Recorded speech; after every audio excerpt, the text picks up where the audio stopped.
Hi guys, this is Keith from BBC Learning English, and today I'm going to tell you about some informal ways of using English.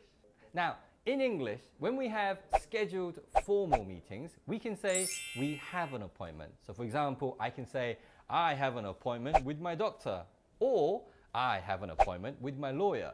But you never ever say I have an appointment with my friends.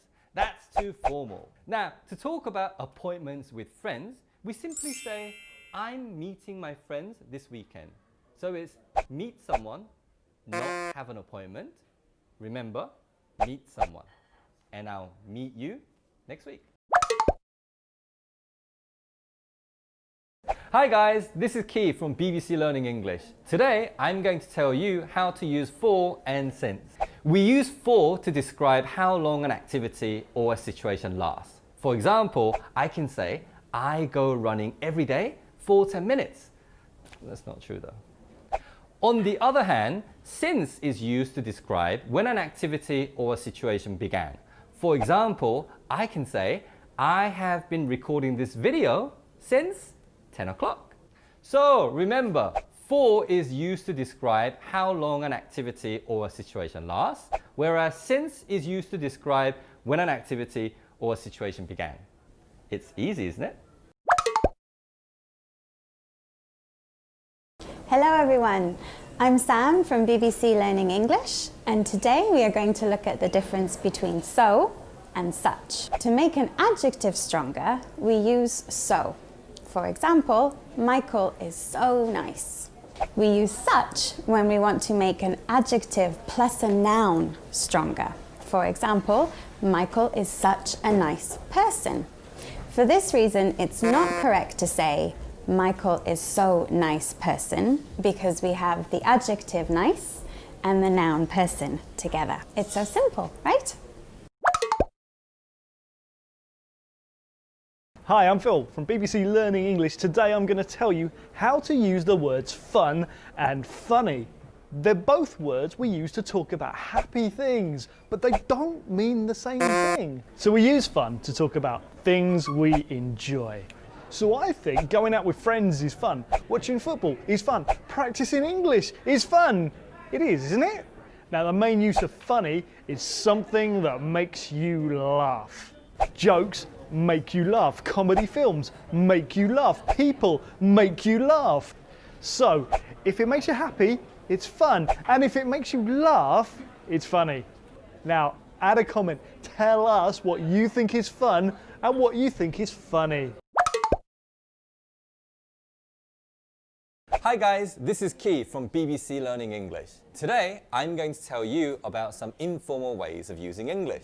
In English, when we want to tell a friend about something, we don't use the word notify. That's what businesses do. Businesses notify their customers, and the Prime Minister might notify her ministers. But we don't notify our friends about our weekend plans. It's too formal. In English, we say, I'm going to let my friend know that I'm going out. Let him know. Not notify, let him know. Now you know. Welcome to BBC Learning English. I'm Sam, and today we are going to look at both, either, and neither together. In all three cases, we are talking about two things. In this case, let's talk about tea and coffee. We use both to talk about two out of two things. For example, both tea and coffee contain caffeine. We use neither to talk about 0 out of 2 things. Neither tea nor coffee contains alcohol. And we use either to talk about 1 out of 2 things. For example, in the morning I drink either tea or coffee. Not both, just one. Which do you drink in the morning? Either coffee or tea, or both, or neither.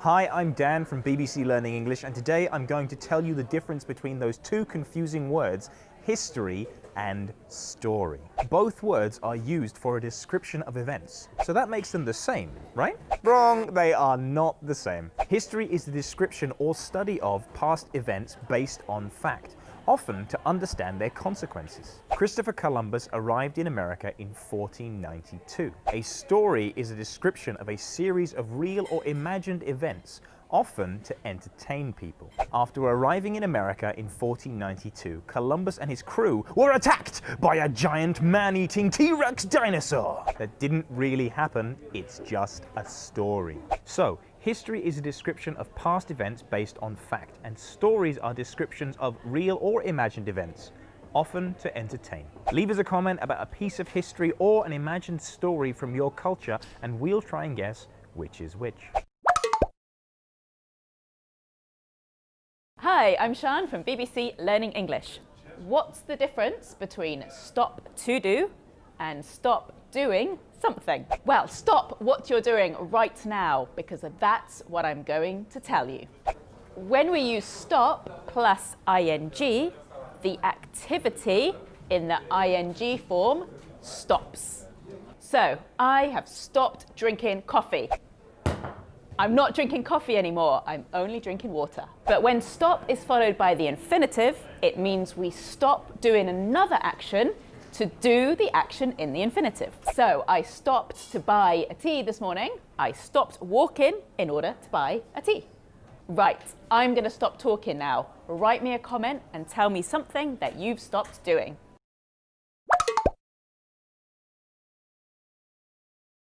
Hi, this is Keith from BBC Learning English. Today, I'm going to tell you the differences between must and have to. Both must and have to talk about obligations. However, now we use have to when we talk about obligations others decide for us. It's a law or a rule, so it cannot be changed. For example, at BBC, we have to show our passes to enter the building. This is a rule decided by the BBC. On the other hand, we use must when we talk about obligations we decide for ourselves or others.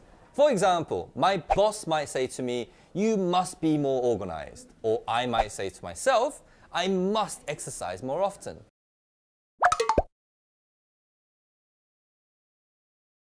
Hi, I'm Phil from BBC Learning English. Today, I'm going to tell you how to use to and very. They're both intensifiers, but they don't mean the same thing. We use very to make an adjective or an adverb stronger. So we could say, the building is very old. That could be a good thing. It's beautiful. Or it could be a bad thing. It's falling down. Or it might not matter. If we use to with two O's, then it means it's a problem. You could say, it's too easy. It means it's a waste of time. It's a problem. It's not too difficult. In fact, it's very easy. Just remember that if we use to, it's a problem.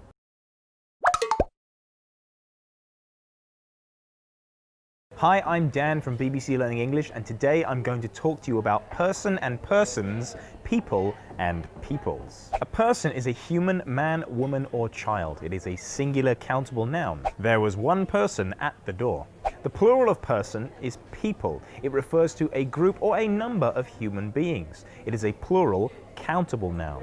There were three people at the door. So how about persons? Persons is a plural countable noun. It's similar to people, but it's considered more polite and more formal. It's most often seen written down.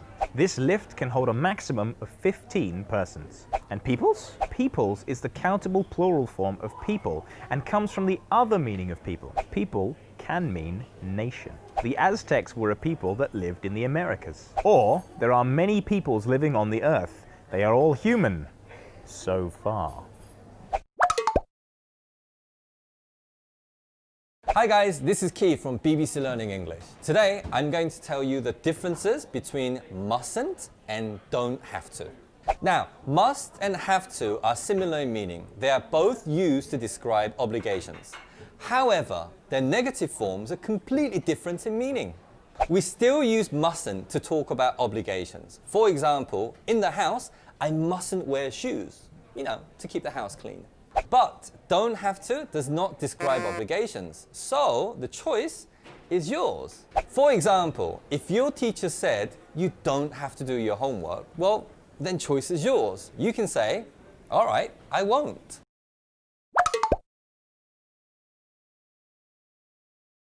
Welcome back to BBC Learning English. I'm Sam, and today we're looking at the difference between come back and go back. They both mean to return, but we use them differently. We use come back when we return here. So for example, I'm in the BBC building now. Tonight I will go home, and tomorrow I will come back here, like a full circle. We use go back to mean that we return there. For example, I am at work now, and tonight I will go back home. I am not at home now, but tonight I will go back, half the circle. So please come back to BBC Learning English for more videos.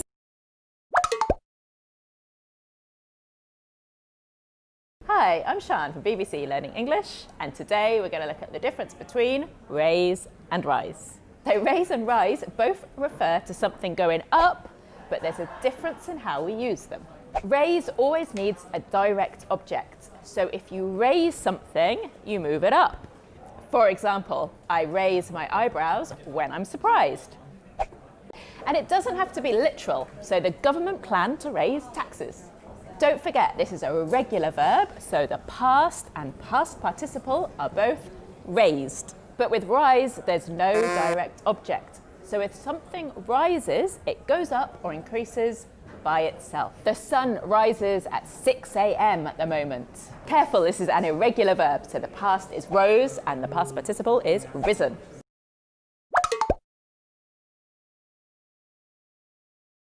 Hi everybody, Tom here from BBC Learning English. Today I'm going to explain the difference between to steal and to rob. Both to steal and to rob mean to take something without permission. To steal focuses on the object or the thing which is taken. For example, hey, somebody just stole my phone. Rob focuses on the victim of the crime. For example, the men robbed a bank last night. I wouldn't say someone robbed my phone. I would say they robbed me and stole my phone.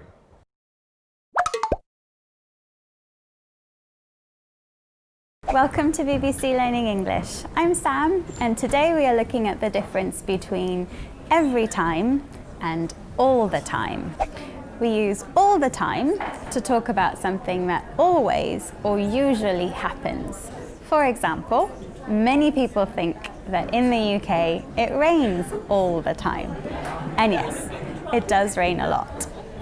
We use every time when we are talking about each individual time something happens. For example, every time I go to the beach, it rains. We don't know how often I go to the beach, but each individual time I go, it rains. There. We hope you learn something every time you watch one of these videos.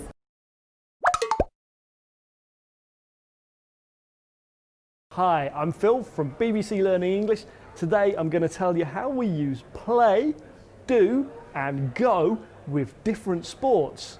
So for team sports or ball games, we use play. So I can say, I play football, I don't play tennis. For more individual activities, we use do. So we can say, I do exercise, I don't do judo. Then for activities ending in ing, we often use go. So I can say, I go running or I don't go swimming. Of course, there are some exceptions, but try to remember play for team sports or ball games, do for individual activities, and go for activities ending in ing.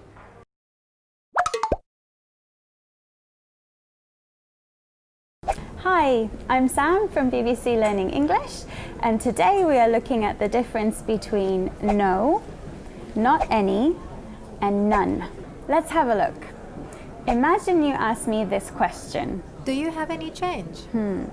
I have 0 change, and I can say this in 3 different ways. Sorry, I have no change, where we use the verb have with no followed by a noun.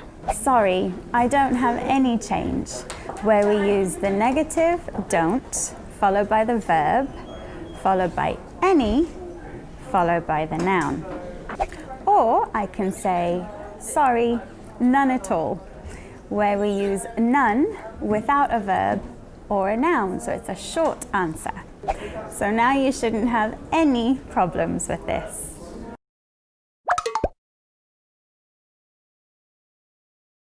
Hi everybody, I'm Tom from BBC Learning English.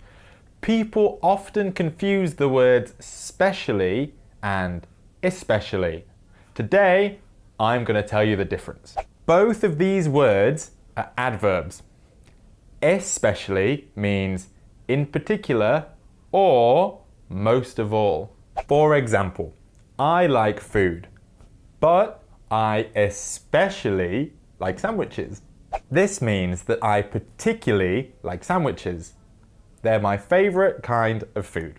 Specially, however, has a different meaning. Specially means for a particular purpose or in a particular way. So, this sandwich was specially made. Dan made a special sandwich just for me. Thank you, Dan.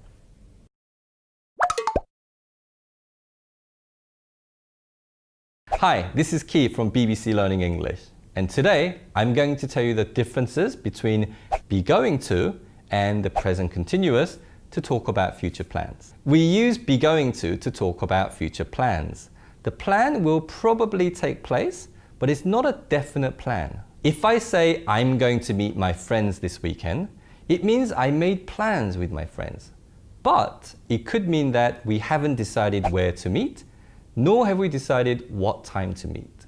On the other hand, we use the present continuous to talk about future plans that are almost definite. If I say I'm meeting my friends this weekend, it means I made plans with my friends, and we may have decided where to meet and what time to meet.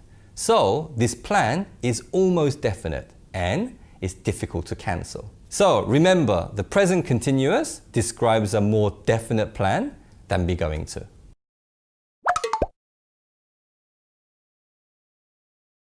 Hi, I'm Phil from BBC Learning English. Today, I'm going to tell you the difference between even though and even if. Now, we use them both for emphasis, but they don't mean the same. We use even though to introduce something that's true, but might be a little bit unexpected. It's a bit like despite. Even though I hate driving, I'm still going to Scotland by car. Even though I hate tennis, I'm still going to watch the final. We use even if to introduce something hypothetical, so it might not be real. Even if it's sunny when we're in Scotland, I'm not going swimming.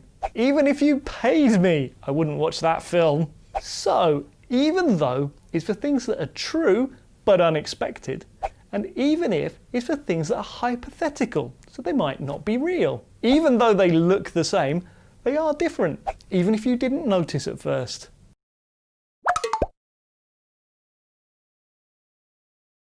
Hi, Sian here for BBC Learning English, and today we're going to look at these 2 little words. So been and gone are both past participles, both used with the present perfect, but they don't have the same meaning. We use been to talk about complete visits. So she has been to Paris means that she visited Paris at some point in the past and now she's back in the UK. Careful with pronunciation. When we say been in a sentence, it becomes been. She's been to Paris. But she's gone to Paris means she travelled to Paris and she's still in Paris now. She's on holiday. She's gone to Paris. Easy, right? Been, you go somewhere and return. Gone, you go somewhere but don't return.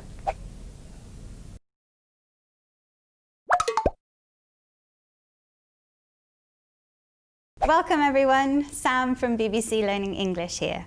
You probably already know that in English we have some verbs that are always followed by the infinitive, for example, want, and other verbs that are always followed by the gerund, for example, enjoy. But we also have some verbs in English that can be followed by either the infinitive or the gerund, and the meaning will change. For example, remember. Remember to bring your umbrella, where first you remember and then you bring your umbrella. This is commonly used when talking about the future. I remember meeting my best friend when I was little, where first I met my best friend and then I remembered it. This is now a memory, so it's commonly used when talking about the past.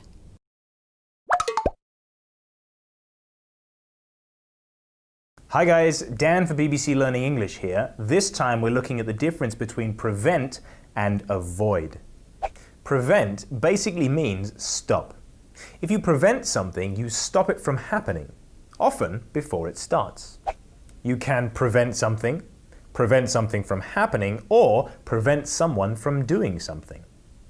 For example, the arrival of the police prevented crime. Or, losing my passport prevented me from flying. Or, I prevented her from slapping me. Wow! Now, avoid basically means miss. If you avoid something, you try to make it miss you. For example, I avoided meeting my ex. Or, I avoided the slap easily.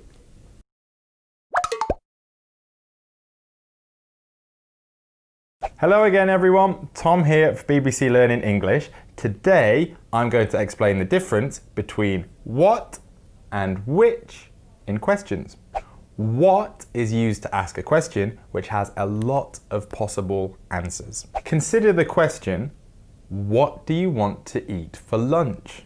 Here there are no choices to limit your reply. You could choose anything you want. We use which when we have options to choose from. So here we have two choices, a sandwich and a melon. So I can say, which do you want to eat? The sandwich or the melon? Now, next time you need to ask a question, you'll know which word to use. What for anything and which when you have a choice.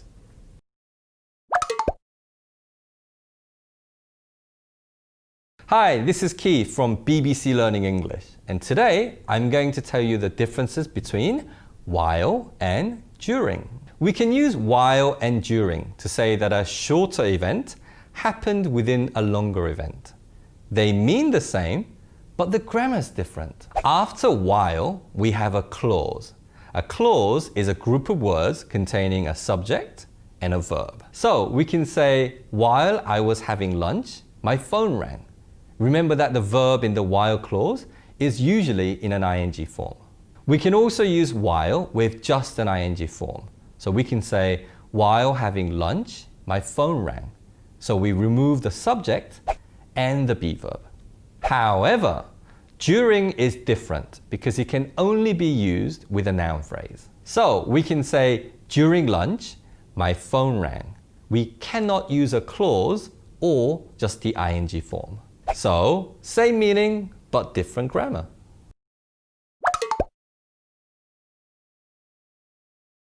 I'm Sian from BBC Learning English, and today we're going to look at the difference between lay and lie. So lay always has an object, and it means put something or someone down carefully, normally in a flat position. When I eat, I lay a cloth on the table. You can lay a baby in a cot. The past tense is laid, but careful with the spelling. I laid all my cards on the table. The verb lie doesn't have an object, and it means that you are in a flat position or you put yourself in a flat position. So you move on your own. Tonight, I want to lie on the sofa and watch a film. But be careful. Now, the past of lie is lay. Yesterday, I lay on the beach and read my book.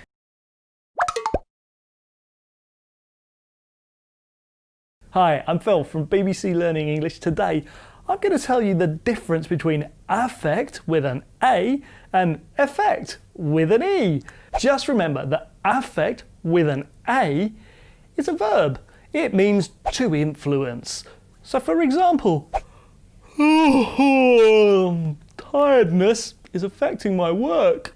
Affect with an E is usually a noun and it means the result of something. The effect of not having breakfast is to feel really hungry. Effect can be a verb, it's very formal and it means to implement something. The management effected a new policy. So if you find this difference affecting your English, just remember that affect with an A is a verb and the effect with an E is usually a noun. And the effect will be you don't make any more mistakes.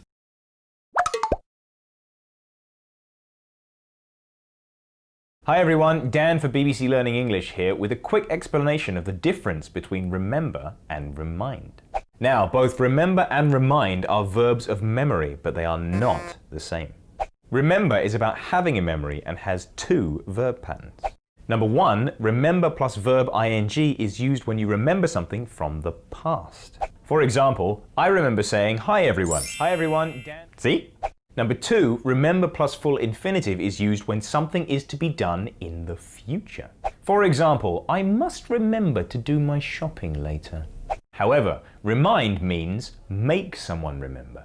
Its verb pattern is remind plus somebody plus a full infinitive verb. For example, you must remind me to do my shopping later. Something can also remind someone of something. For example, this cup reminds me of my other cup.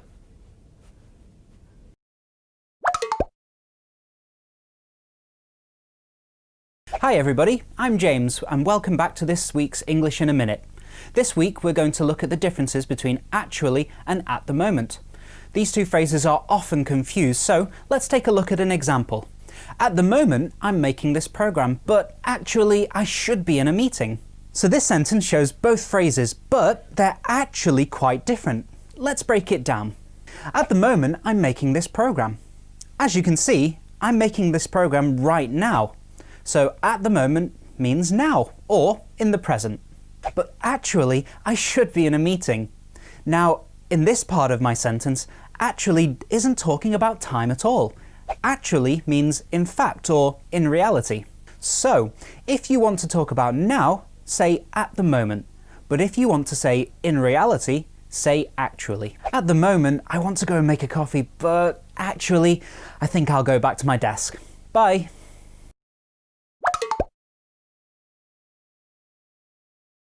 Hi guys, this is Keith from BBC Learning English, and today I'm going to tell you the differences between until and by. We use until to talk about doing something up to a certain point in time.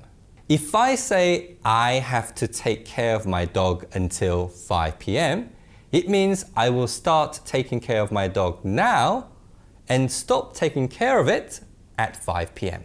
On the other hand, we use by to talk about doing something before a future time or a deadline. If I say I have to finish an essay by 5 p.m, it means I can start anytime, but I will make sure that at 5 p.m, I have finished writing the essay. So I may even finish it at 3 p.m. or any time before 5. So we use until to describe doing something up to a certain point in time, and we use by to describe doing something before a future time or a deadline.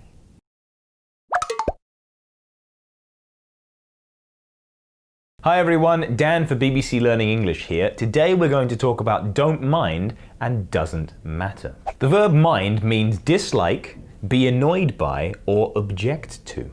It's followed by verb ing and often used in negatives and questions. For example, do you mind opening the window? No, I don't mind. If someone says, I don't mind, it means that they have no preference or that they are happy for something to happen. However, the verb matter in English can mean be important. English matters means English is important. If we say it doesn't matter, it means that the thing that we are talking about is not important or not significant. Do you want tea or coffee? It doesn't matter. Okay, sometimes they can both mean the same thing. Do you want chicken for dinner? I don't mind. Do you want chicken for dinner? It doesn't matter to me.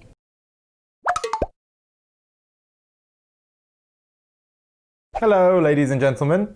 Tom here for BBC Learning English. Today, I'm going to explain the difference between everyone and anyone. When I say, hello everyone, I'm talking to all the people in a group or all the people watching this video. Anyone, however, relates to any one individual person in a group, and we often use it to ask questions. For example, is anyone listening? Or can anyone answer today's question? Here, I'm asking if any individuals in the group are listening. If the whole group is listening, we can say, yes, everyone is listening, which is something that English teachers love to hear.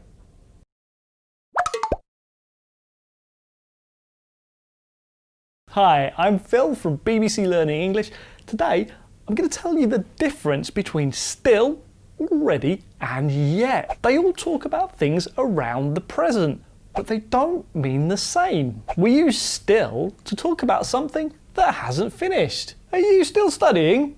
Let's go out. We use already to talk about something that has finished and maybe we didn't think it would have by now. She's already finished work. She's gone home. We use yet in questions and negatives to talk about things that haven't happened, but we think they will. Haven't you left yet? You'll be late. So just remember, things that are still happening haven't finished. Things that have already happened have finished. And things that are yet to happen haven't started. Are you still watching? Have you learned this yet? You remember it already? Fantastic.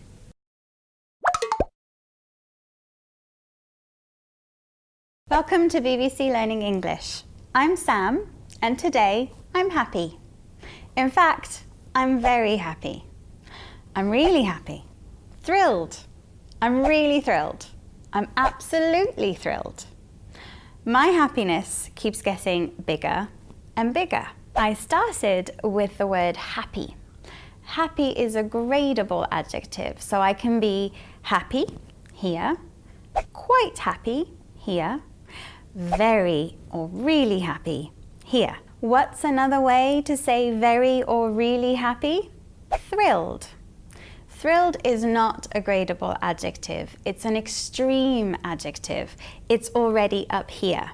So can we make it stronger? Yes, you can use really. I'm really thrilled. Or absolutely. I'm absolutely thrilled. But you can't use very.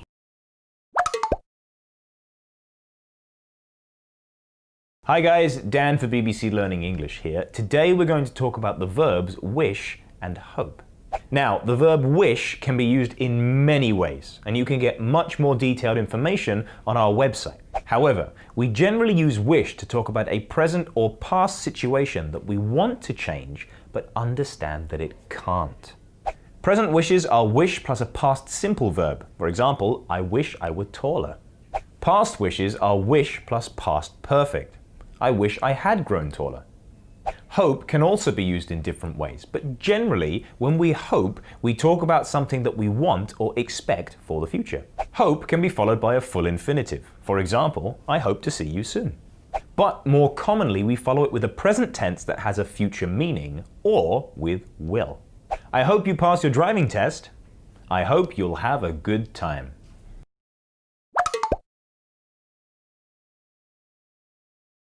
Hi everyone, I'm Saskia, and in this episode we're going to look at what it means when we add the word ever to the end of a question word. The The most important thing to know is that when we add ever to a question word, it's not talking about anything specific.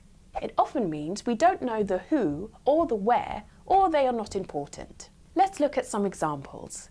Whoever ate my cake is in big trouble. This example means that I do not know who ate my cake. Whenever I go to the cafe, there are never any sandwiches left.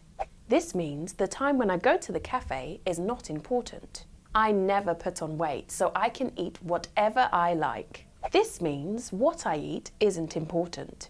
The puppy followed the girl wherever she went. By adding ever to where, it means the place is not important. So if you want to say the time, place, person or thing you're talking about is not important or unknown, just add ever to the correct question word.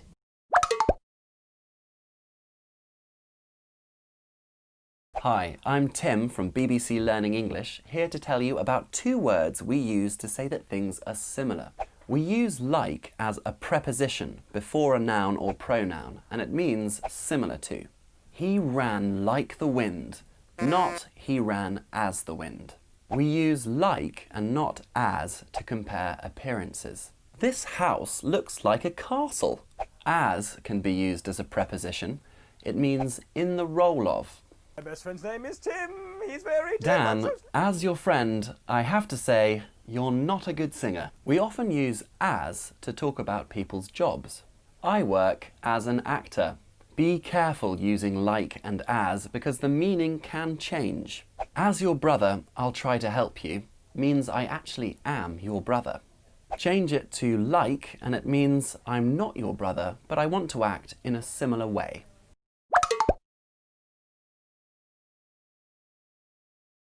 Hi everyone, I'm James. We're going to look at the difference between in case and if in today's English in a minute. Look at these examples. I'll call you if I need help with my homework. I'll call you in case I need help with my homework. In the example with if, it means that I might call you in the future, but it depends if I need help or not. The second sentence with in case means I'm going to call you before I do my homework, to prevent any problems. Let's take a look at another example. I'll take an umbrella in case it rains. I'll take an umbrella if it rains. Just like in our first example, in case means I'm going to take my umbrella anyway, to prevent any problems. But in the example with if, this means that you only take an umbrella because it is raining when you leave. So if you want to learn more English, join us on social media or on our website. In case you can't remember the link, here it is.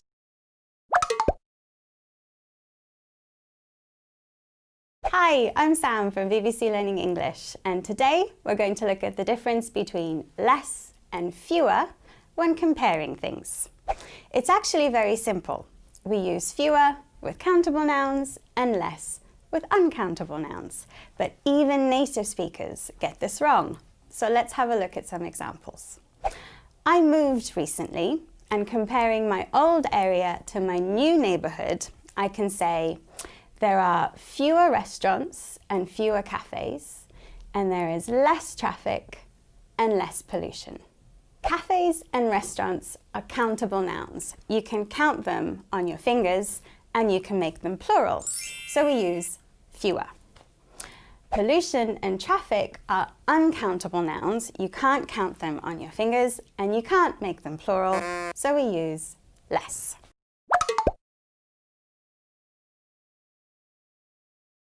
Welcome back to English in a Minute from BBC Learning English. I'm James, and today we're going to talk about the difference between in the end and at the end. We're going to go to the beach at the end of the month. In this example, we're talking about a specific moment in time, the final moment of the month. In the end, we decided not to go to the beach. Whereas at the end is about the final moments, in the end is about the time leading up to the final moments. Let me explain the example in more detail. Hey there, shall we go to the beach? I'm not sure. I might be busy. Did you two go to the beach?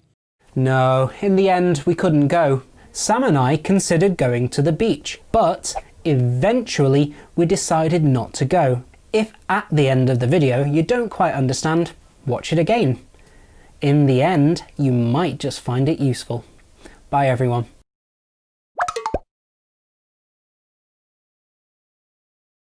Hi, I'm Sam from BBC Learning English, and this is me in class. So, adverbs of frequency go after the main verb. How am I feeling?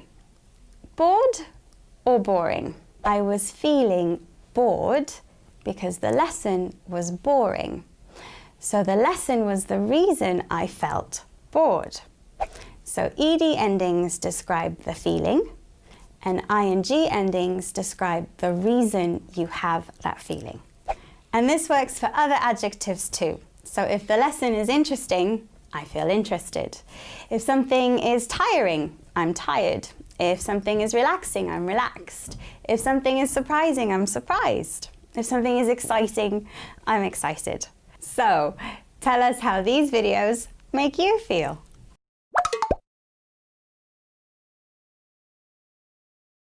Hi, I'm Phil, and I'm going to tell you the difference between go on doing and go on to do something.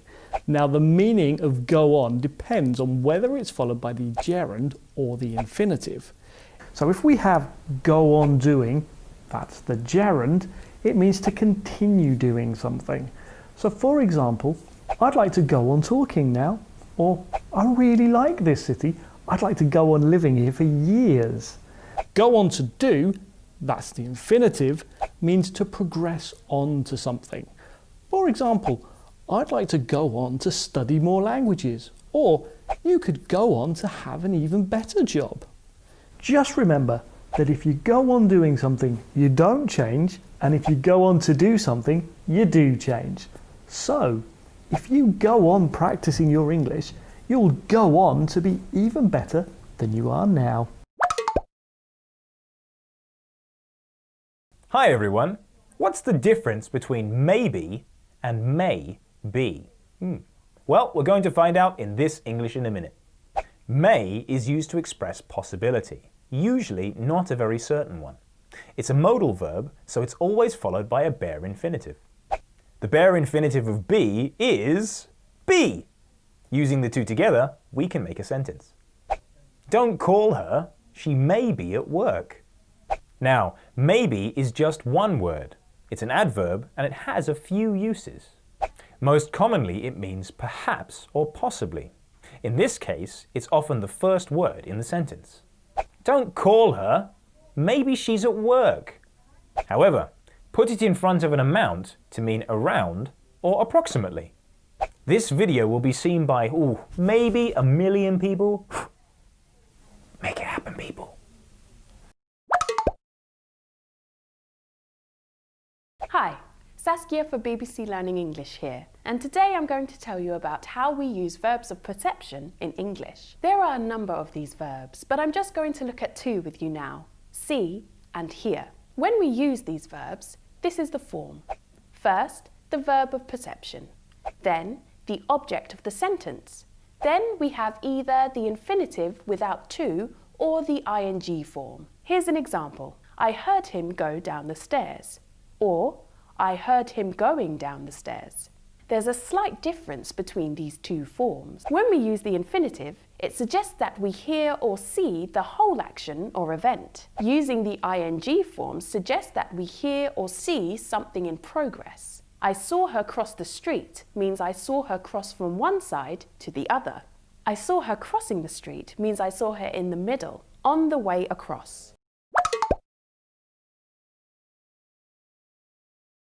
Hi, I'm Georgina from BBC Learning English. In today's lesson, we look at the difference between unless and as long as. Unless and as long as can be used to replace if in different situations. Let's have a look at some example sentences. I will go to the party if you come too. I will go to the party as long as you come too. Both of these sentences have the same meaning. Notice that the verb after if and as long as is positive. Now look at these sentences. If you don't do your homework, you can't watch the film. Unless you do your homework, you can't watch the film. Both of these sentences have the same meaning. But notice that the verb after if is negative and the verb after unless is positive. Bye!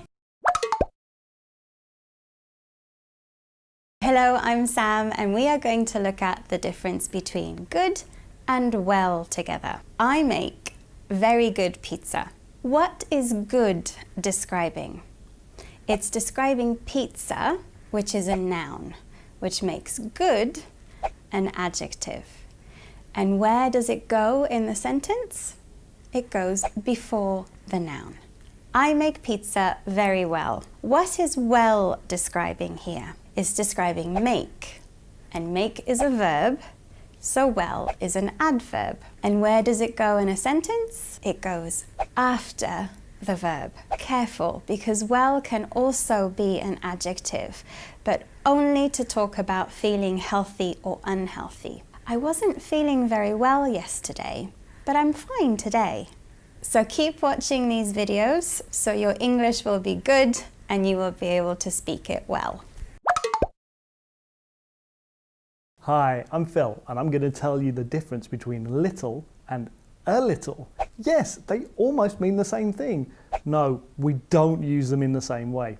They both refer to small quantities, and we use them with uncountable nouns. If we use little with no article, then it's usually negative. The small quantity is a problem. There's little money left, we can't buy anything. Or there's little time left, we need to start now. But if we use a little with the article, it's usually positive. It almost means at least we've got some. We've got a little money, let's spend it on a party. We've got a little time, let's have some tea. Remember it like this: if you've got a little money but little time, you could pay someone to help you. But if you've got little money and a little time, you should do it yourself.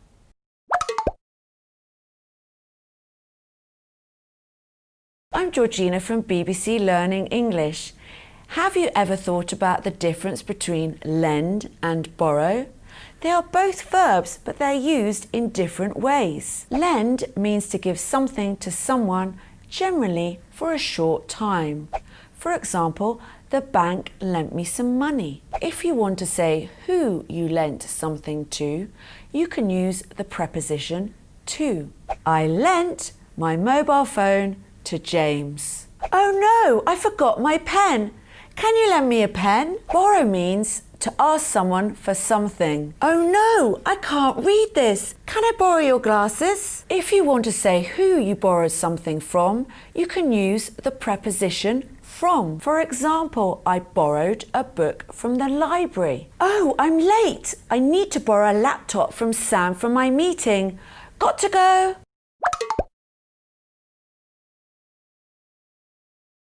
Hi, I'm Tim, and I'm going to tell you the difference between to and enough when we use them as adverbs.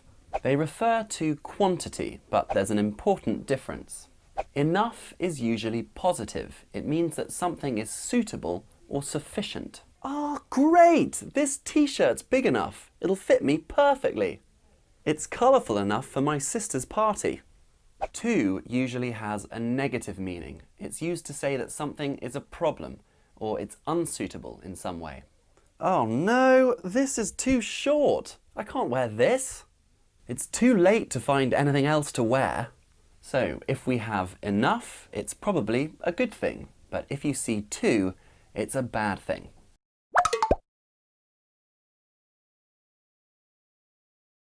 Hello, I'm Sam from BBC Learning English, and in this episode we're going to look at the differences between see, watch and look. All three are verbs and all three involve using your eyes. See can have many non-literal meanings, but its basic meaning is to have the ability to use your eyes. I can't see anything. Or it can mean to notice something with your eyes. Did you see the full moon last night? It was huge. To look means to turn your eyes towards something so that you can see it. They said that if I look carefully at the painting, I can see a flower. And watch is to look at something for a period of time, really looking carefully. Right now, you are watching this video and paying very close attention, I'm sure. each and every. Sometimes you can use either, but not always. In a group, each refers to individual things in turn. Every refers to all the things together. If I have time, I say bye to each of my colleagues. If I don't, I say bye to every colleague at the same time. If we have two things, we have to use each. If we have three or more, we can use each or every. I have a shoe on each foot. Lions have sharp claws on each or every paw. Each can be used as a pronoun, while every can't. Look at those cakes! I want a slice of each! Every object is together. Each object is on its own. Each is for two or more. Every is for three or more. Each can be a pronoun and every can't.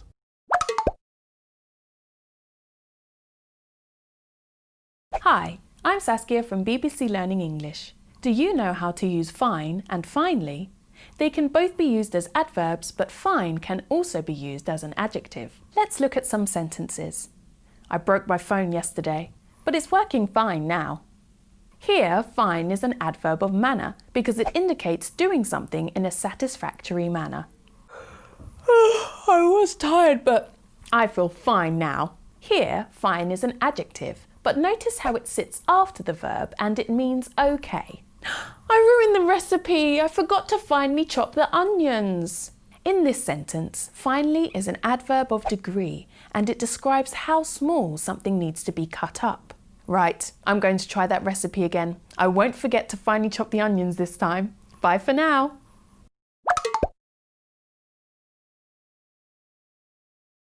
Hi, I'm Sam from BBC Learning English, and today we're going to look at the differences between to match, to fit, and to suit when talking about clothes. To match simply means that two things are the same or very similar, that they look good together. Your blue shirt matches your blue eyes. To fit means that something is the correct size. My glasses don't fit.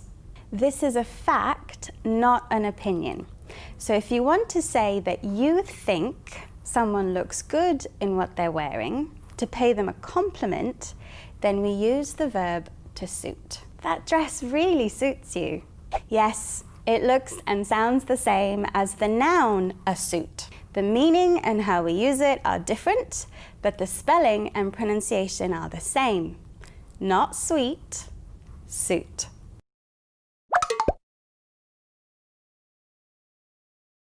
Let's look at the difference between on time and in time. They often mean the same, but sometimes they're different. On time means according to a schedule or a deadline. If I don't finish my work on time, my boss will be angry. My train is never on time. In time means not too late to be successful. So I missed my deadline, but I still got the presentation finished in time for the meeting. My train was late, but it still arrived in time for me to get to work early. Neither my presentation nor my train were on time, but they were in time for me to do what I needed to do. It's good to be on time. It's even more important to be in time. The difference is down to how flexible your schedule is. But be careful. Sometimes if you're not on time, you won't be in time either.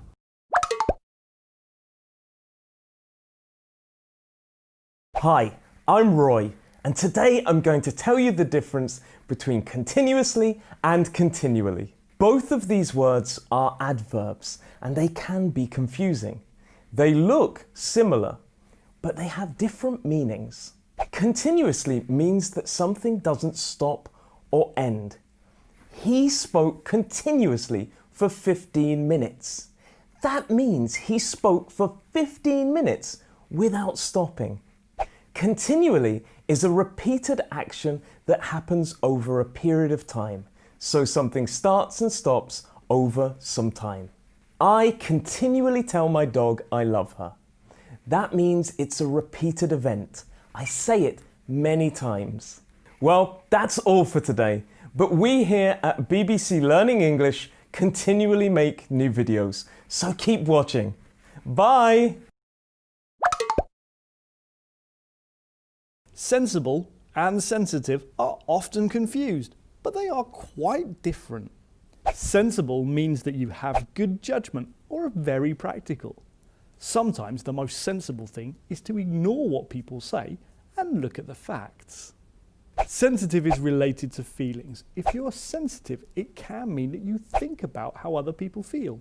Be sensitive to people's feelings and they might agree with you. It can also mean that your feelings are very easily upset. Don't be too sensitive about your idea being rejected. So being sensitive is all about feelings and kindness. Being sensible is about being practical and wise. Do you think it's sensible to be sensitive to other people? Are some people too sensitive to make sensible decisions? Tell us what you think.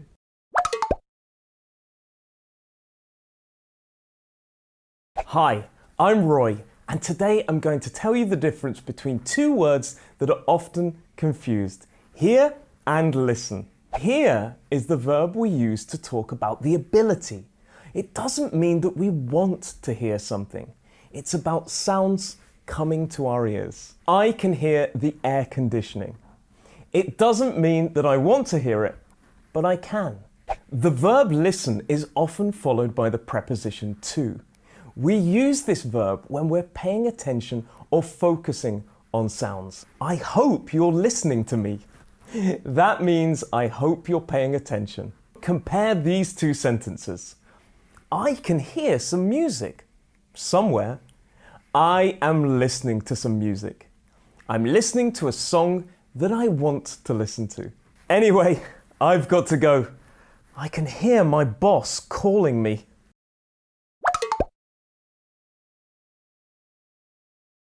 Hi, I'm Georgina from BBC Learning English.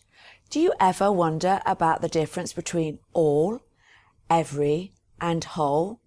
They all have similar meanings, but are used in different ways. All means the whole amount of something, 100%.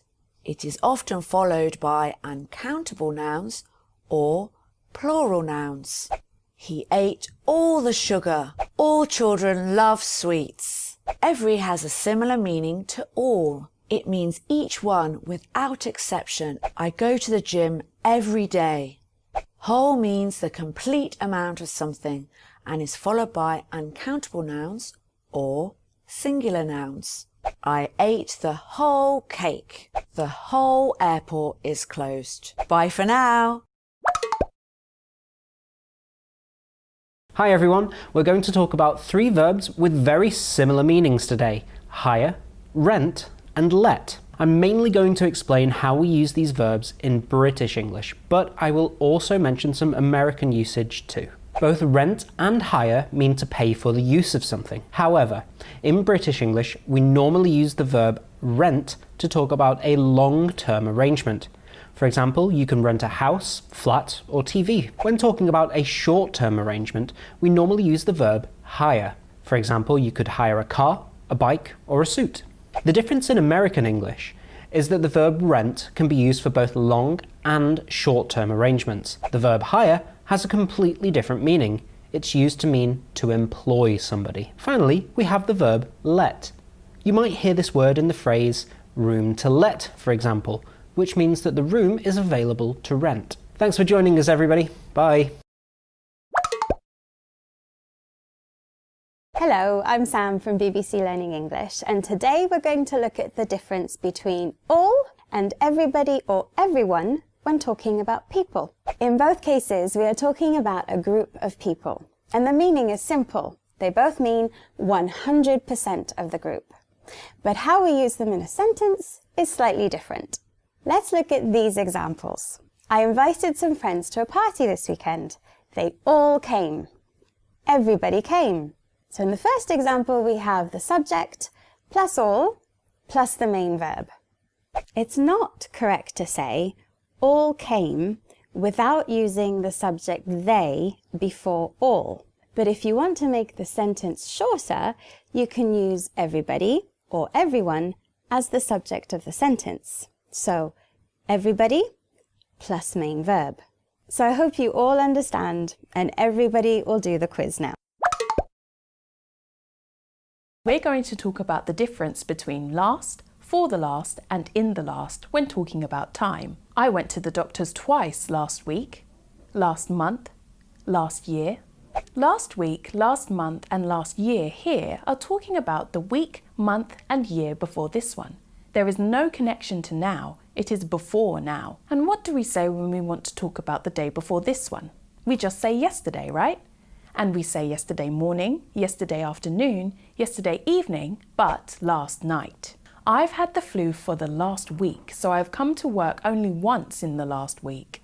In both cases, we are talking about the period of time from a week ago until now. With for the last week, I've had the flu every day. It's continuous over a week. Within the last week, I have come to work only once within that time. Can you think of something you did last week? And what's one thing you've done in the last week and something else you've done for the last week?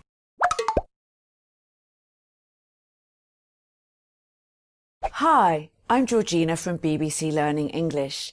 Do you ever wonder about the difference between soon, early and quickly? They all have similar meanings but are used in different ways.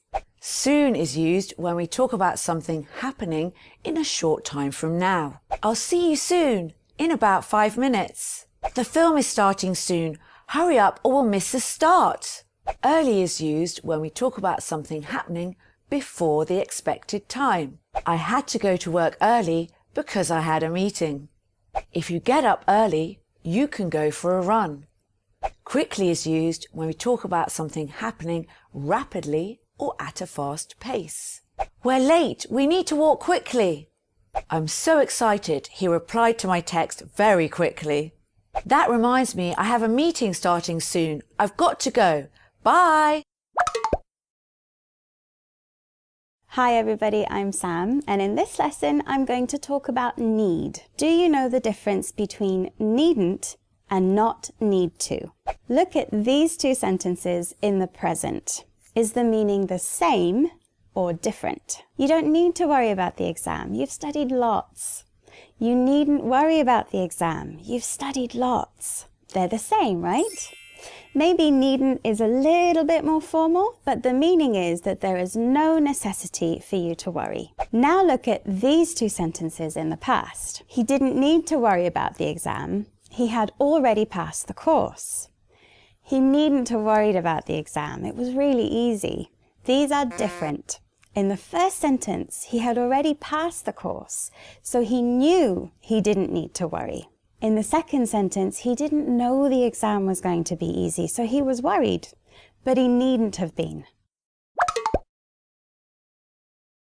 When do we use could and was able to talk about past abilities? If it's a positive sentence, ask yourself if it's a general ability, which uses could, or a specific achievement, which usually uses was able to. I could run really fast when I was younger.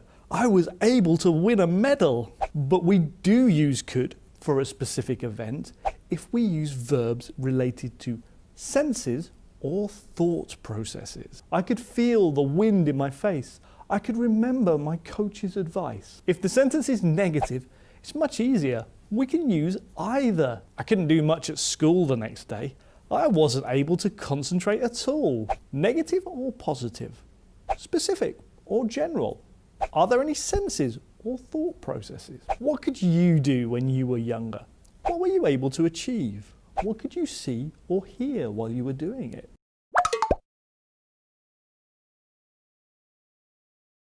Hi everyone, welcome back to English in a Minute. Peep, peer and glimpse are all verbs of sight that mean look at something, but are used in different situations. Let's look at some examples. My friend peeped at my test answers. This verb means to look at something quickly and secretively. I peered at the document trying to understand it. Peer means to look at something intently or carefully in detail. It can also be used in another way. I was peering at the clock in the distance. This example means that I had difficulty reading the clock. Maybe the clock was very small or I have bad eyesight. I glimpsed the sunlight through the trees. Glimpse means to see something for a short time or to only see part of something. We often use glimpse as a noun with the verb catch. For example, I caught a glimpse of Phil as he left the office. Bye everyone!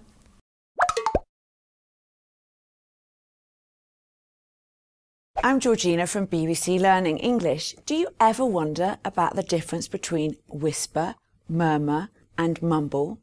They are all used to describe different ways of speaking quietly. Whisper means to speak quietly, often on purpose, so that only someone very close can hear what you're saying. I don't want everyone to hear. I'll have to whisper. I've got a secret to tell you. I'll have to whisper it though. Murmur means to speak quietly, often in a low, continuous voice, so it's hard to understand. I love you, she murmured in her sleep. Do you want to go for a coffee? I can't hear what you're saying. Stop murmuring. Mumble means to speak quietly, often in a low voice, making it difficult to understand. She's always mumbling and complaining very quietly, so I can't hear. It drives me mad. I'm really sorry, I shouldn't have eaten the last biscuit. That was a really mumbled apology. I could hardly hear it. Bye.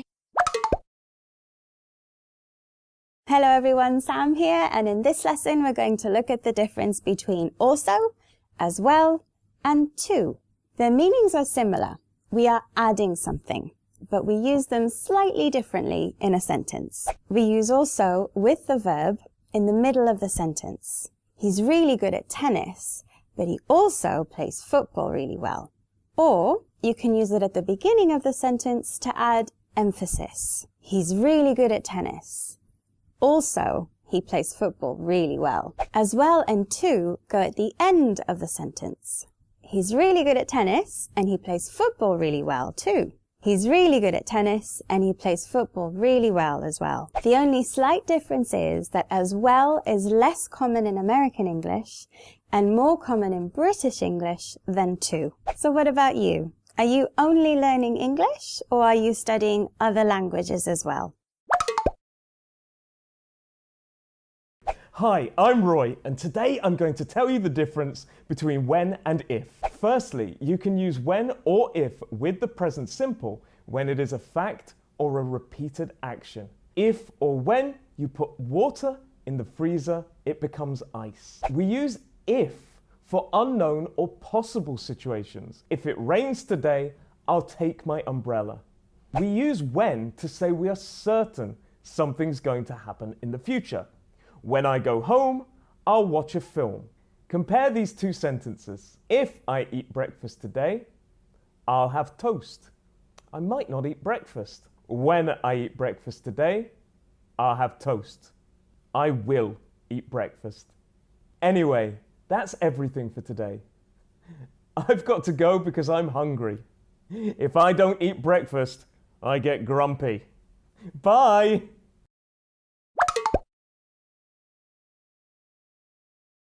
Hi, I'm Georgina from BBC Learning English.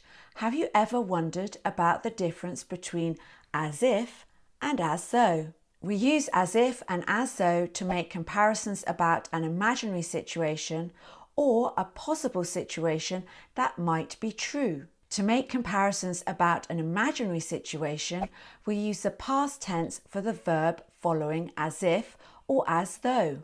He acted as if he didn't hear anything, but he did. They feel as though they weren't appreciated, but they were. To make comparisons about a possible situation that might be true, we use the present tense for the verb following as if or as though. He speaks as if he knows a lot about cooking. He must love it. Let's ask her for directions. She looks as though she lives here. My stomach is rumbling as if I didn't have any breakfast, but I did. Bye.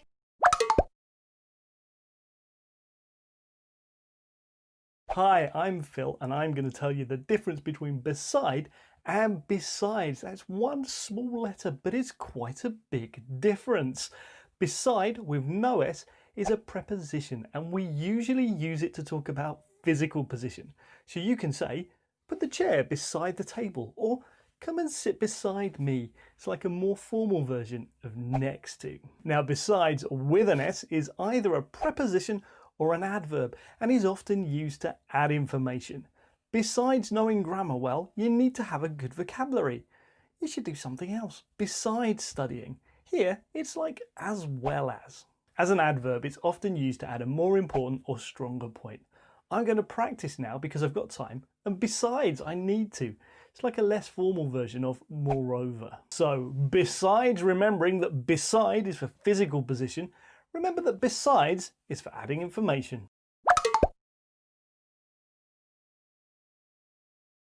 Hi, I'm Georgina from BBC Learning English. Do you ever wonder about the differences between next, the next and nearest? Next means immediately after this one and is often used with day, week, month or year. I go on holiday next Tuesday. I'll start my diet next week. The next means the period of time starting from now. The next 2 weeks are very busy. It'll be cold for the next few days. Nearest means the closest to something or someone in distance. The nearest bus stop is over there. I think we should stay at Susie's. She lives the nearest to the airport. Right, I'm off to the nearest cafe to get a coffee. Bye!